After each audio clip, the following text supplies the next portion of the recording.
Hello and welcome to another edition of The Aftermath. Today we're going to be talking about the European Union's new Green Deal. And with me to go over the significance of this is Zered Osmani, head of the Long-Term Unconstrained franchise.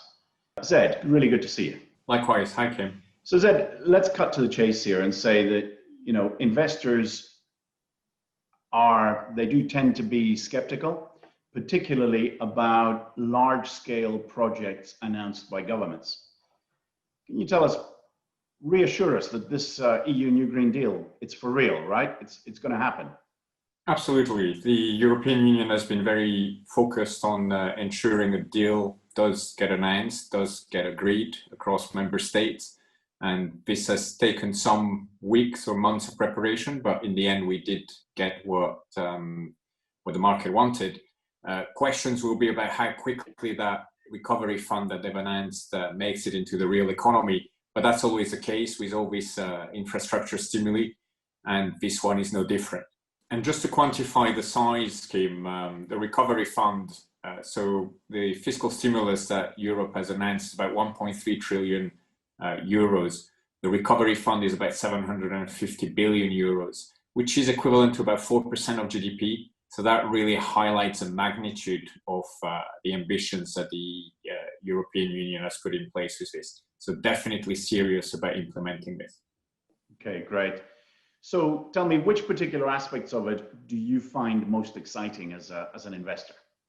I guess when you look at it, it's been very much focused on sustainability. And that's an important focus point for policymakers in Europe. It's also an important focus point across the globe, but Europe seems to want to take the lead on this front, and therefore focusing projects on increasing sustainability, increasing energy efficiency of the buildings through some upgrades, as well as focusing on future of transportation with electric vehicle incentives. Those are the kind of things that are important to highlight as part of this deal. Of course, and I think you're absolutely right. The European Union is at the forefront of legislation around climate change and the alleviation of the downsides thereof.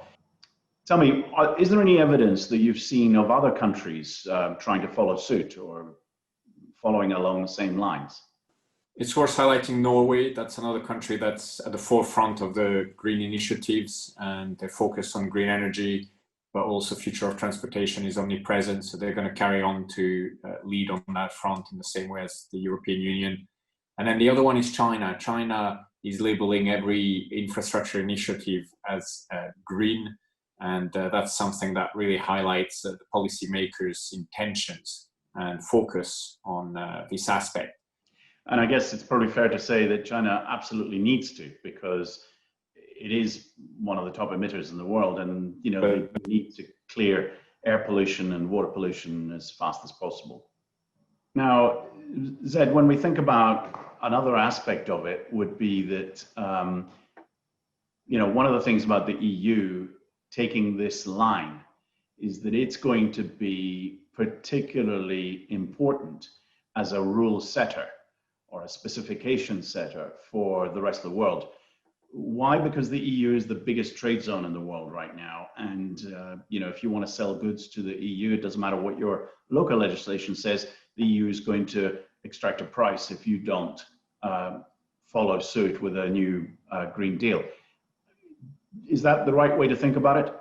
Yes, absolutely. So regulation will be an important aspect to this recovery fund.